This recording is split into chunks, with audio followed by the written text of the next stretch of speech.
કેમ છો વિદ્યાર્થી મિત્રો? ધોરણ 11 કોમર્સમાં વાણિજ્ય વ્યવસ્થા અને સંચાલન વિષયમાં હવે આજે આપણે નવું પ્રકરણ શરૂ કરવા માટે જઈ રહ્યા છીએ. પ્રકરણનું નામ છે ધંધાકીય સેવાઓ ભાગ 2, બિઝનેસ સર્વિસ પાર્ટ 2. આ પહેલાં આપણે અગાઉ બીજા પ્રકરણમાં ધંધાકીય સેવાઓ ભાગ 1 ભણી ગયા અને એમાં 4 સેવાઓનો પરિચય આપણે મેળવ્યો. તમને બધાને ખબર જ છે, વીમો, સંદેશા વ્યવહાર એમાં ટપાલ ખાતું, વખાર અને વાહન વ્યવહાર. હવે આ પ્રકરણમાં આપણે 5મી સેવા ભણવાની છે અને એ સેવા છે બેન્કિંગ. વિદ્યાર્થી મિત્રો, આ પ્રકરણમાં આપણે બેંકનો ઉદ્ભવ, બેંકનો અર્થ, એના જુદા જુદા કાર્યો, મુખ્ય કાર્ય, ગૌણ કાર્યો, બેંકની સેવાઓ, બેંક દ્વારા ખોલવામાં આવતા વિવિધ પ્રકારના એકાઉન્ટ્સ જેવા કે બચત ખાતા, ચાલુ ખાતા, બાંધી મુદતના ખાતા, રિકરિંગ ખાતાનો પરિચય, સાથે સાથે અત્યાધુનિક બેન્કિંગ ફેસિલિટી જેવી કે RTGS, NEFT, cache credit, loan જેવા અગત્યના શબ્દોનો પરિચય મેળવીશું. ઈ બેન્કિંગમાં કોર બેન્કિંગ, મોબાઈલ બેન્કિંગનો પણ પરિચય મેળવીશું અને services related with the bank which is provided by the bank જેવી કે ATM facility, credit debit card વગેરેનો પણ પરિચય મેળવીશું. વિદ્યાર્થી મિત્રો, પહેલા પ્રકરણમાં આપણે ભણી ગયા છીએ વાણિજ્ય એટલે શું. વાણિજ્ય એટલે વેપાર અને વેપારની સહાયક સેવાઓ. તમે એ પણ જાણો છો કે વેપારની સહાયક સેવાઓ જે છે એ મુખ્યત્વે 6 પ્રકારની સેવાઓ છે. એમાં બેંક, વીમો, વખાર, આડતીઓ, વાહન વ્યવહાર અને સંદેશા વ્યવહાર. તો આ વિવિધ સેવાઓ પૈકીની એક અગત્યની સેવા એટલે બેન્કિંગની સેવા, જેનો પરિચય આપણે અત્યારે આ પ્રકરણમાં મેળવવાના છીએ. આજે આપણે એનો introductory part, origin, point of banking activity અને બેંક એટલે શું, રિઝર્વ બેંકના કાયદા અનુસાર બેંકનો અર્થ તેમજ બેંકના કાર્યોનો વિગતે પરિચય મેળવીશું. વિદ્યાર્થી મિત્રો, અહીંયા એક વાત રિમાઇન્ડ કરાવી દઉં કે તમારા વાણિજ્ય વ્યવસ્થા અને સંચાલનમાં 2 પ્રકરણ પૂરા થયા છે અને એ બંને પ્રકરણના સ્વાધ્યાય કાર્ય તમે લોકોએ નોટમાં લખી દીધા હશે, એનો ચોપડો તૈયાર હશે.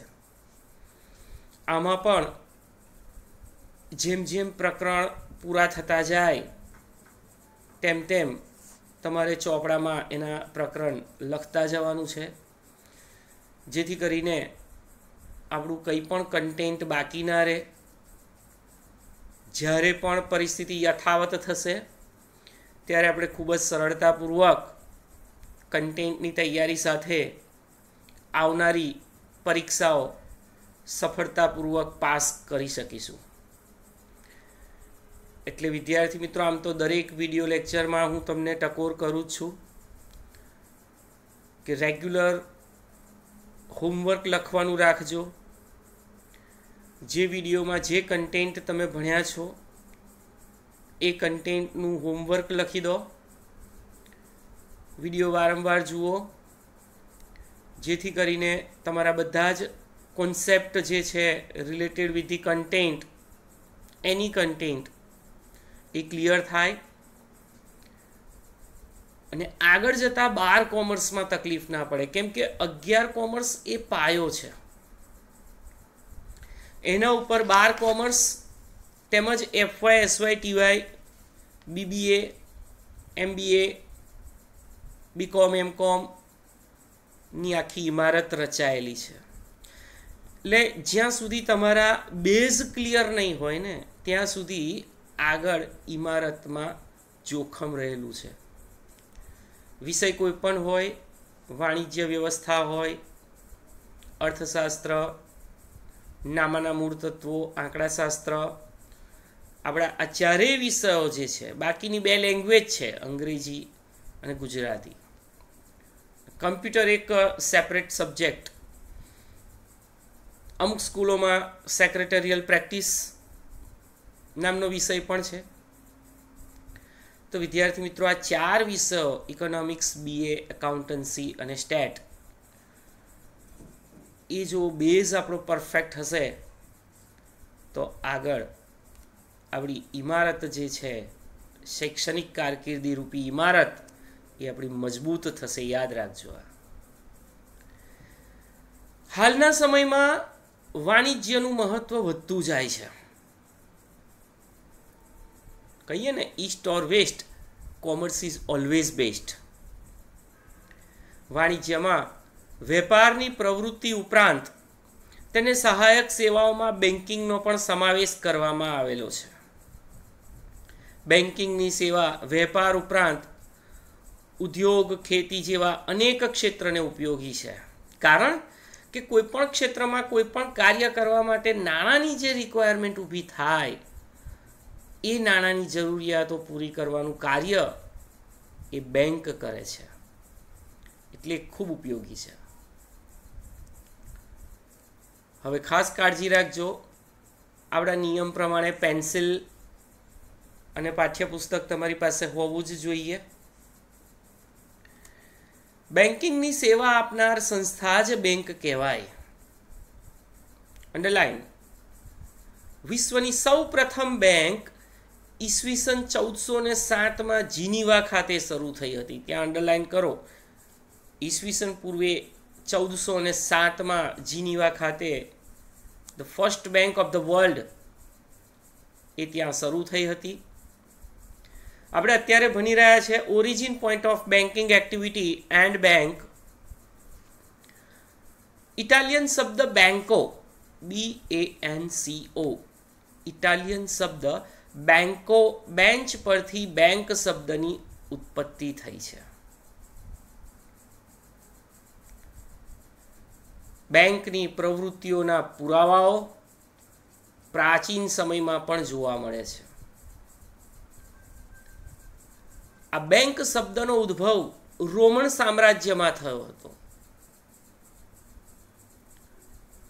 આ રોમન સામ્રાજ્યમાં જે લોકો જરૂરિયાતમંદોને નાણાં ધીરે, એ નાણાં ધીરનાર માસેલા ના નામથી ઓળખાતા. ત્યાં અંડરલાઈન કરજો, માસેલા.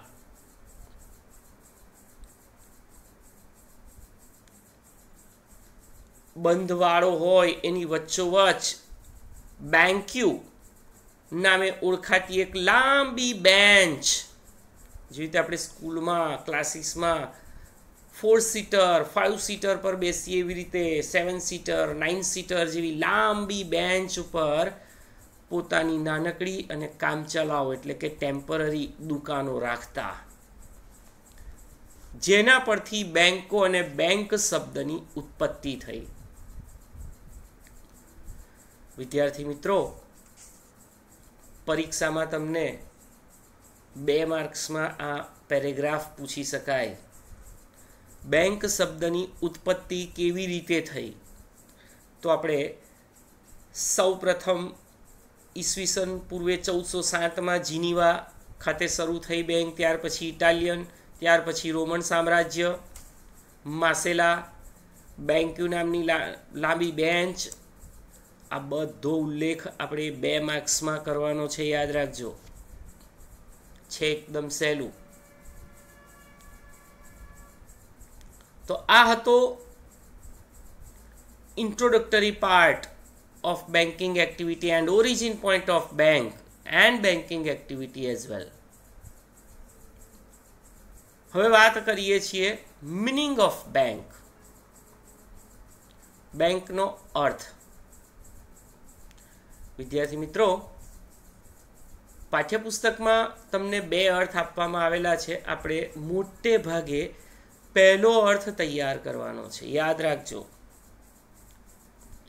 રિઝર્વ બેંક ઓફ ઇન્ડિયા એ બેંકનો જે અર્થ આપ્યો છે, ક્લેરિફિકેશન આપ્યું છે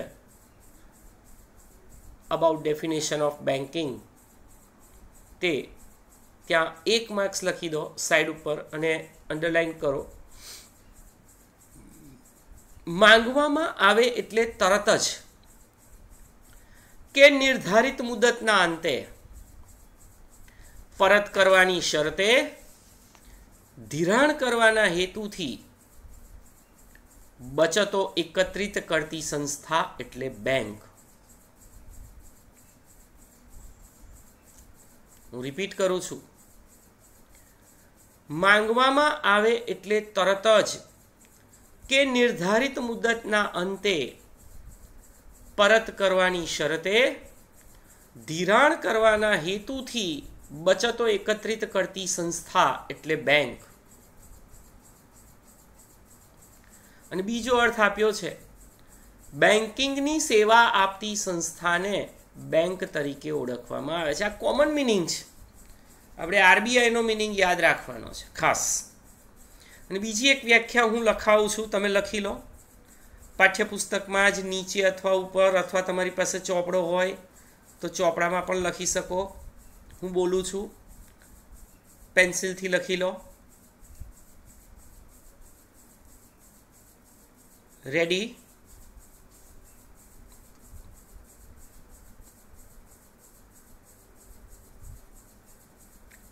બેંક એટલે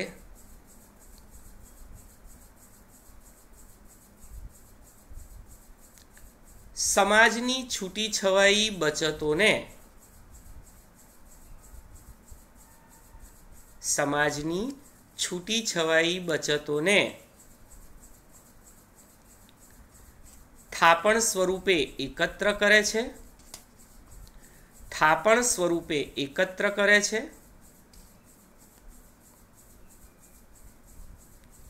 અને જરૂરિયાતમંદોને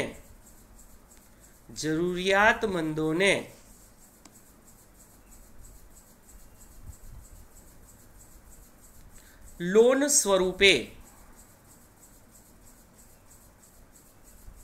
ધિરાણ પૂરું પાડે છે.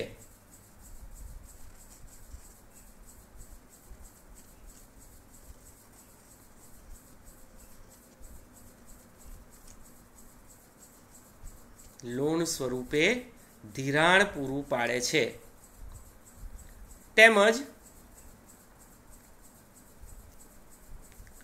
બેન્કિંગના અન્ય કાર્યો પણ કરે છે, તેમજ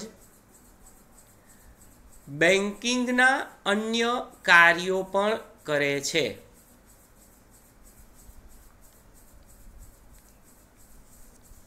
ઓકે, હું ફરી રિપીટ કરું છું. બેંક એટલે સમાજની છૂટી છવાઈ બચતોને થાપણ સ્વરૂપે એકત્ર કરે છે અને જરૂરિયાતમંદોને લોન સ્વરૂપે ધિરાણ આપે છે, તેમજ બેન્કિંગના અન્ય કાર્યો પણ કરે છે. આ સાદી વ્યાખ્યા છે. તમે આ બેમાંથી કોઈ પણ વ્યાખ્યા યાદ રાખી શકો. એક રિઝર્વ બેંક ઓફ ઇન્ડિયા, માંગવામાં આવે એટલે તરત જ કે નિર્ધારિત મુદતના અંતે, પરત કરવાની શરતે, ધિરાણ કરવાના હેતુથી બચતો એકત્રિત કરતી સંસ્થા એટલે બેંક. આ વ્યાખ્યા રિઝર્વ બેંકના મતે છે, તો એ પણ ચાલશે.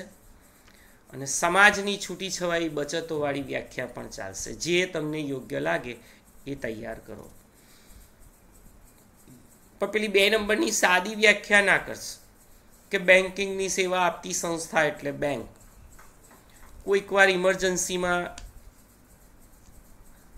વ્યાખ્યા રિકોલ ના થાય અને તમે ટેમ્પરરી લખી દો, ઇટ્સ ઓકે, પણ બને ત્યાં સુધી આપણે આરબીઆઈની વ્યાખ્યા ખાસ કરવાની રહેશે. તો વિદ્યાર્થી મિત્રો, આ હતો બેંકનો અર્થ. પ્રકરણ નંબર 3માં ધંધાકીય સેવાઓ પાર્ટ 2 અંતર્ગત હવે આપણે એના કાર્યોનો પરિચય મેળવવાનો છે. બેંક શું કામ કરે? તમે લોકો લગભગ બધા જ બેંકની એક્ટિવિટીથી પરિચિત હશો, પણ પ્રોપર એનું કાર્ય શું છે એની ટેકનિકલ માહિતી કદાચ નહીં હોય. એ ખરેખર શું કામ કરે છે? બસ આપણે તો રૂપિયા ડિપોઝિટ કરવા જઈએ અને રૂપિયા વિથડ્રોલ કરવા જઈએ, આ 2 જ કામ આપણા હોય એવું લાગે, પણ એ સિવાય બેંક ઘણા બધા કામ કરે છે. આ પ્રકરણમાં આપણે એ બેંકના કાર્યોનો પરિચય મેળવવાનો છે. એના પ્રમુખ કાર્ય 2 છે. પહેલું થાપણો સ્વીકારવી અને બીજું રોકાણ કે ધિરાણ કરવું. એકચ્યુઅલી બેંક કરે છે શું? બેંક એ નાણાંની લેવડ દેવડ કરતી દુકાન છે. તમે એવું પણ કહી શકો, બેંક એ નાણાંનું ખરીદ અને વેચાણ કરે છે. મિત્રો, તમે જે થાપણ સ્વરૂપે ખાતું ખોલાવીને જમા કરાવો છો ડિપોઝિટ, એ બેંકે ખરીદી કરી. એના વળતર સ્વરૂપે બેંક તમને વ્યાજ આપે છે. અને કોઈ જરૂરિયાતમંદ હોય, આ જરૂરિયાતમંદ વ્યક્તિ બેંક પાસેથી લોન સ્વરૂપે જ્યારે ધિરાણ મેળવે છે, ત્યારે બેંક એની પાસેથી વ્યાજ વસૂલ કરે છે. આ વ્યાજ વસૂલ કરે ને, એ બેંક નાણાંની કિંમત વસૂલે છે અને તમને નાણાંનું વેચાણ કરે છે ઉછીના. એટલે કહ્યું છે કોઈ નિષ્ણાતે, બેંક એ નાણાંની લેવડ દેવડ કરતી દુકાન છે.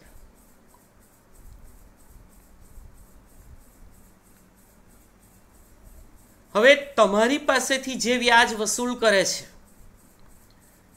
એટલે કે તમને જે ધિરાણ આપીને બેંકો વ્યાજ વસૂલ કરે છે અને તમને જે થાપણો પર વ્યાજ ચૂકવે છે, એ 2 વચ્ચે તફાવત છે. દાખલા તરીકે, તમે બેંકોમાં જે થાપણ મૂકો છો એના પર વ્યાજ ઓછું ચૂકવે છે અને તમને જે બેંકો ધિરાણ આપે છે અને એના પર જે વ્યાજ વસૂલ કરે છે એ વધારે હોય છે. આમ 2 વચ્ચેનો તફાવત વ્યાજનો એ બેંકોનો નફો છે. અને એટલે જ બેંકો એ નફાના હેતુથી કામ કરતી સંસ્થાઓ છે. યાદ રાખજો મિત્રો, નફાના હેતુથી કામ કરતી સંસ્થાઓ. વર્તમાન સમયમાં ફક્ત થાપણો સ્વીકારવી કે ધિરાણ કરવું એટલું જ કાર્ય નહીં, પણ એ ઉપરાંત અન્ય કાર્યો પણ બેંકો કરે છે. બેન્કિંગ સેવાઓનો વિકાસ ખૂબ જ થતો જાય છે. એની સેવાઓમાં પણ વૈવિધ્યતા જોવા મળે છે, વેરાયટી જોવા મળે છે. બેંકના બધા જ કાર્યોની યાદી બનાવવી ખૂબ મુશ્કેલ છે. It is very difficult to make list the functions of bank. પણ આપણે અહીંયા બેંકના કાર્યોને 2 ભાગમાં વિભાજિત કરીએ છીએ. એક મુખ્ય કાર્ય અને બીજું ગૌણ કાર્ય. તો વિદ્યાર્થી મિત્રો, બેંકના કાર્યોનો એક ચાર્ટ તમને પાન નંબર 23 ઉપર આપેલો છે. એ ચાર્ટ અહીંયા આપણે સ્ક્રીન ઉપર સ્કીપ કરીએ છીએ અને સીધા જ મુખ્ય કાર્યો શરૂ કરીએ છીએ. હું એકવાર એ ચાર્ટ તમારી સામે રિપીટ કરું છું.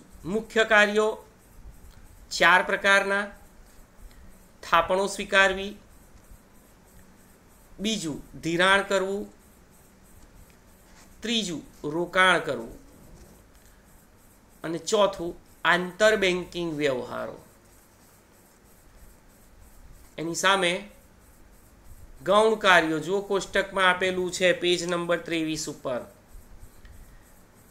પહેલું ગૌણ કાર્ય ગ્રાહકના નાણાકીય વ્યવહારો સંભાળવા, હુંડિયામણને લગતા વ્યવહાર કરવા, સાખપત્ર આપવા, ટ્રાવેલર્સ ચેક આપવા, ડ્રાફ્ટની સેવાઓ આપવી, બેંક સાથે જોડાયેલી વ્યક્તિની સાખ અંગેની માહિતી અને લેટર ઓફ ક્રેડિટ કહેવાય, સાખપત્ર આપવું, બાંહેધરી દલાલ ગેરંટર તરીકેની સેવા આપવી, અન્ય સંબંધિત સેવાઓ જેવી કે એટીએમ, ડીમેટ કે સેફ ડિપોઝિટ વોલ્ટની સેવા આપવી. આ બધી બેંકની ગૌણ સેવાઓ છે જે ચાર્ટ સ્વરૂપે આપેલી છે. આપણે અહીંયા સ્ક્રીન ઉપર એ ચાર્ટને સ્કીપ કરીએ છીએ, એડિટ કરીએ છીએ અને સીધા જ એના મુખ્ય કાર્યો તરફ આગળ વધીએ છીએ.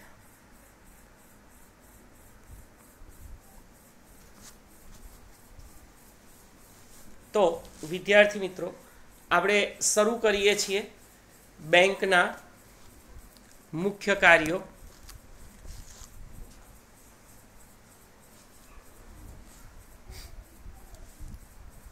મુખ્ય કાર્યોમાં પહેલું મુખ્ય કાર્ય થાપણો સ્વીકારવી. થાપણ એટલે ડિપોઝિટ. આપણે જે કંઈ પણ આપણી આવક છે, બચત છે, એ બચતનો પૂરેપૂરો વપરાશ કે ઉપયોગ નથી કરતા. એમાંથી કેટલોક ભાગ આપણે બેંકમાં રાખી મૂકીએ છીએ ફોર ધ ફ્યુચર પર્પઝ.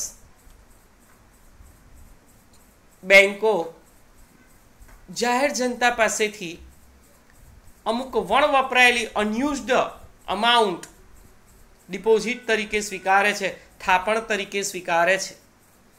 બેંકમાં થાપણ મૂકનારને બેંક વ્યાજ આપે છે. મેં હમણાં જ તમને કહ્યું કે બેંક વ્યાજ ચૂકવે છે થાપણ ઉપર.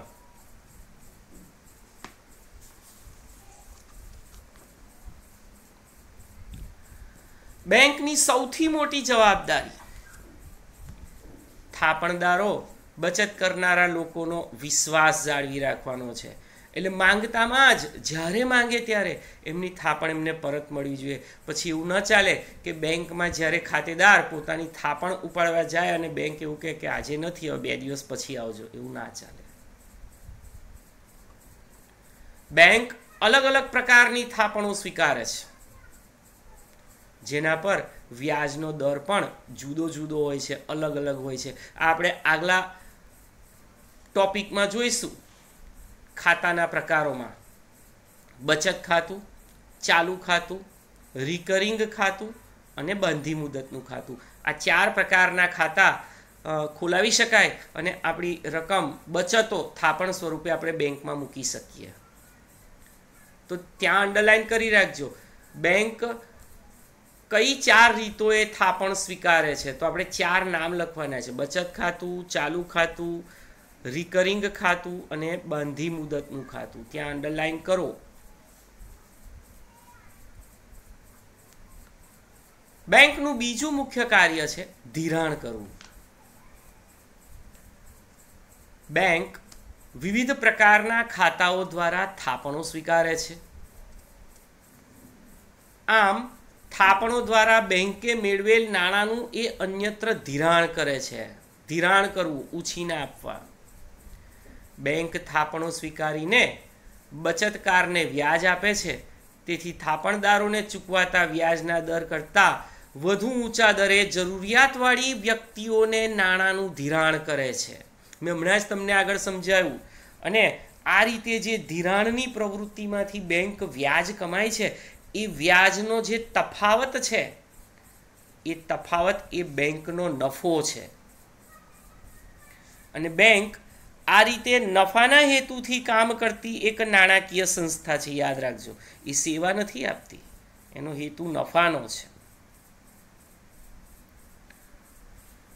બેંક કઈ કઈ રીતોએ ધિરાણ કરે? There are 2 types of landing. 2 પ્રકારની રીતોએ ધિરાણ કરે. પહેલું લોન દ્વારા. લોન એટલે શું? હું અવારનવાર એવું કહેતો હોઉં છું સાદા શબ્દોમાં. તમે જુઓ, લોન જે શબ્દ છે એમાં 2 અક્ષર છે, લો ન. હવે એને પાછળથી વાંચો, ન લો, લો ન લો તો સારું. પણ આ આપણે સમજવા માટે છે, એને પરીક્ષામાં લખવાનું નથી. ન લો તો સારું એને લોન કહેવાય. એકચ્યુઅલી લોનના ચક્કરમાં ન પડો તો સારું, કેમ કે વ્યાજ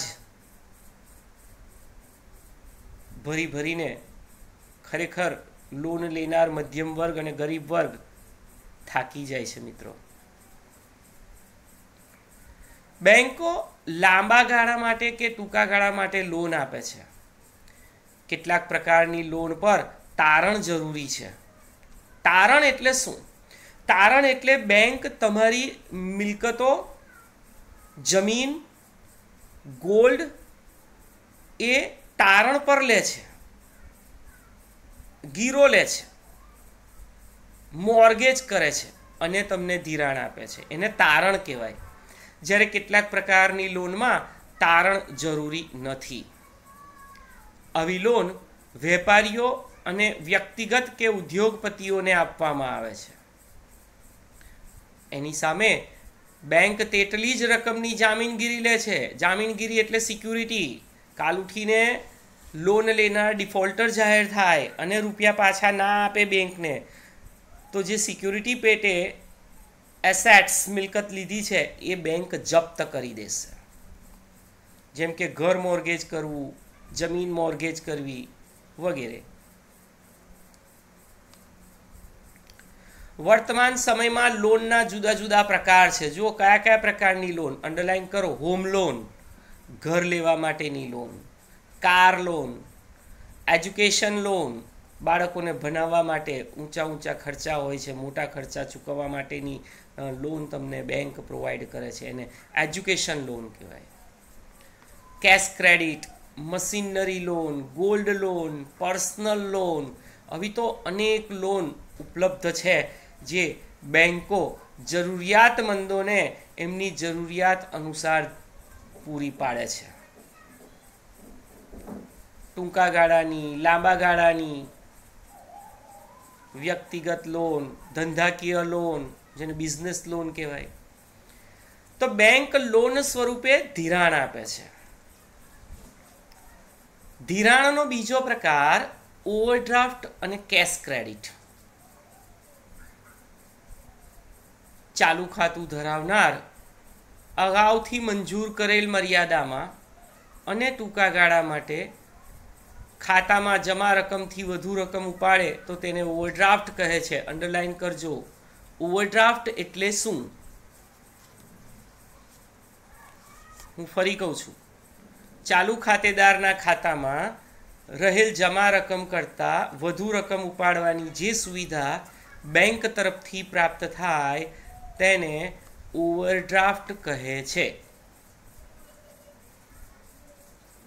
આ ટૂંકા ગાળા માટે હોય છે.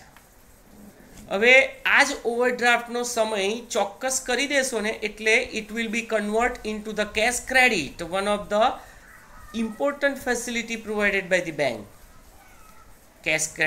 ઓવરડ્રાફ્ટની અંદર સમયનું તત્વ ઉમેરી દો એટલે કેશ ક્રેડિટ બની જાય, સીસી, અને પેલું ઓડી, ઓવરડ્રાફ્ટ.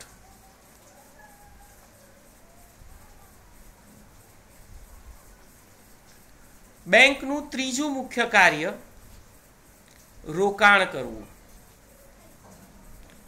હવે જુઓ, બેંક લોકો પાસેથી થાપણ લે છે. એ થાપણમાંથી લોકોને, જરૂરિયાતમંદોને ધિરાણ આપે છે.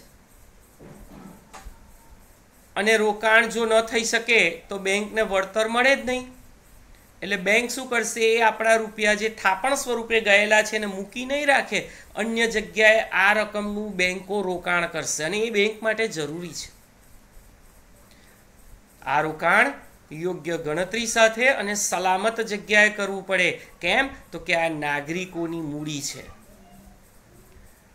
સાથે સાથે બેંકે અનામતની રકમ આરબીઆઈ એટલે કે રિઝર્વ બેંક ઓફ ઇન્ડિયાના નિયમ પ્રમાણે કુલ ડિપોઝિટની અમુક રકમ સરકારી જામીનગીરીઓમાં રોકવાની હોય છે, ગવર્મેન્ટ સિક્યુરિટીઝ. જેના પર વ્યાજ દર ઓછો હોય પણ બેંકમાં કટોકટી આવે, આકસ્મિક પરિસ્થિતિ ઊભી થાય તો આ રોકાણો છૂટા કરી તરત જ રોકડ મળી રહે તેવી ગોઠવણ બેંકોએ કરવી પડે. અને એટલે જ અંડરલાઈન કરો, બેંક એમની પાસે રહેલી થાપણોનો રોકાણ એ સરકારી જામીનગીરીઓ અને સદ્ધરતાવાળા એકમોમાં કરે છે. સદ્ધરતાવાળું એકમ, દાખલા તરીકે આપણા દેશમાં સદ્ધરતાવાળા એકમોની અંદર ગણતરી કરીએ તો રિલાયન્સ ગણાય, ટાટા ગણાય, અદાણી ગણાય, આ બધા સદ્ધરતાવાળા એકમો ગણાય. તો બેંકો આ લોકોને પણ રોકાણ કરીને, આ લોકોની જામીનગીરીઓમાં રોકાણ કરીને મદદ કરે. એની પાસેથી પણ બેંક વ્યાજ તો વસૂલ કરશે. બેંકોના મુખ્ય કાર્યોની સિરીઝમાં ચોથું અને છેલ્લું કાર્ય એટલે આંતર બેન્કિંગ વ્યવહારો કરવા.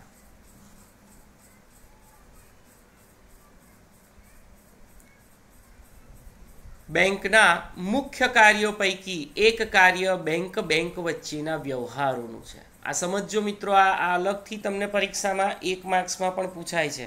આંતર બેન્કિંગ વ્યવહારોમાં કોલ મની અને કોલ મની રેટ, આ 2 શબ્દો પૂછાય છે. દરેક બેંકને ઘણી વખત ખૂબ જ ટૂંકા ગાળા માટે, એટલે 1 દિવસ કે દિવસનો એકાદ ભાગ, 1-2 કલાક માટે પણ નાણાંની તંગી અનુભવવી પડતી હોય છે. Crisis of fund. આ સમયે અન્ય બેંકમાં વપરાયેલા નાણાં પડેલા હોય તો તરત જ જરૂરિયાત ધરાવતી બેંકને એ વપરાયેલા નાણાં આપવામાં આવે છે. યાદ રાખજો, આ વ્યવસ્થા મધ્યસ્થ બેંકે નિયુક્ત કરેલ એજન્સી દ્વારા કરવામાં આવે છે. અને આ પ્રમાણે નાણાં આપનાર કે લેનારની પ્રક્રિયા મધ્યસ્થ બેંક મારફતે જ થાય છે. રિઝર્વ બેંક ઓફ ઇન્ડિયા એ મધ્યસ્થી બને છે. આમ નાણાંની તંગી કે અછત અનુભવે અને જે રકમ અન્ય બેંક પાસેથી માંગવામાં આવે તેને કોલ મનીના નામથી ઓળખવામાં આવે છે. કોલ મની અંડરલાઈન કરજો, CALLMONEY. કોલ મની એટલે શું? હવે યાદ રાખજો, આ રીતે મેળવેલ રકમ પર પણ વ્યાજ તો ચૂકવવું જ પડશે. અને આ વ્યાજ દર કેવી રીતે નક્કી થશે? તો બજારની અંદર નાણાંની માંગ કેટલી છે અને એની સામે પુરવઠો કેટલો છે એને આધારે નક્કી થશે. હવે માંગ અને પુરવઠાને આધારે આ વ્યાજ દર નિશ્ચિત થાય છે. એને કોલ મની રેટ તરીકે પણ ઓળખવામાં આવે છે. કોલ મની રેટ, ત્યાં પણ લીટી દોરો, કોલ મની અને કોલ મની રેટ. એક ઉદાહરણ આપો. ધારો કે કારેલીબાગ સંગમ વિસ્તારમાં સ્ટેટ બેંક ઓફ ઇન્ડિયા છે. હવે સ્ટેટ બેંક ઓફ ઇન્ડિયાને ટૂંકા ગાળા માટે થોડા ઘણા ફંડની જરૂર છે, 5 લાખ, 10 લાખ, 25 લાખ વગેરે. તો એ શું કરશે? નજીકમાં આવેલી માંડવી ખાતે જે બેંક ઓફ બરોડા છે એનો સંપર્ક કરશે અને ખૂબ જ ટૂંકા ગાળા માટે ત્યાંથી ઉછીના રૂપિયા લઈ લેશે, જે 5 લાખ, 10 લાખ, 25 લાખ જે જોઈતા હોય. આ રીતે માંડવીવાળી બેંકે સંગમવાળી બેંકને ઉછીના નાણાં આપ્યા એમ કહેવાય અને એના પર વ્યાજ ગણાય છે. તો વિદ્યાર્થી મિત્રો, સ્ટેટ બેંક ઓફ ઇન્ડિયાએ કોલ મની, માંગતામાં તરત જ નાણાં મળ્યા એટલે કોલ મની, અને એના પર માંડવીવાળી બેંકે સ્ટેટ બેંક પાસેથી વ્યાજ વસૂલ કરે છે. અને એ પણ શેને આધારે વ્યાજ નક્કી થાય? માંગ અને પુરવઠાને આધારે. અને એ વ્યાજ દર એને કોલ મની રેટ તરીકે ઓળખવામાં આવે છે. તો આમ કોલ મની અને કોલ મની રેટ, આ 2 પ્રશ્નો 1-1 માર્ક્સના છે. ત્યાં અંડરલાઈન કરી રાખજો. એ પરીક્ષાલક્ષી છે અને એ પૂછાય એવા છે. તો આ સાથે આજના આ વિડીયો લેક્ચરમાં આપણે ત્રીજું પ્રકરણ વાણિજ્ય વ્યવસ્થા અને સંચાલનમાં ધંધાકીય સેવાઓ ભાગ 2 શરૂ કર્યું છે. એમાં આપણે બેંક એનો ઉદ્ભવ, બેન્કિંગ એક્ટિવિટીનો ઉદ્ભવ, બેંક એટલે શું, રિઝર્વ બેંક ઓફ ઇન્ડિયાના મતે બેંકની વ્યાખ્યા, અને બેંકના કાર્યો પૈકી ફક્ત મુખ્ય કાર્યો 4 એની આપણે ચર્ચા અહીંયા પૂર્ણ કરી, જેવા કે થાપણ સ્વીકારવી, બીજું ધિરાણ કરવું, ધિરાણમાં 2 લોન દ્વારા, ઓવરડ્રાફ્ટ અને કેશ ક્રેડિટ દ્વારા, ત્રીજું મુખ્ય કાર્ય રોકાણ કરવું, અને ચોથું મુખ્ય કાર્ય આંતર બેન્કિંગ વ્યવહારો કરવા. તો આ પ્રમાણે વિદ્યાર્થી મિત્રો આજનું હોમવર્ક જે છે એ તમારે બેંકનો અર્થ આપી તેના મુખ્ય કાર્યો સમજાવો એ કરવાનું છે. આપણે નેક્સ્ટ વિડીયો લેક્ચરમાં એના ગૌણ કાર્યોનો પરિચય મેળવીશું. Thank you.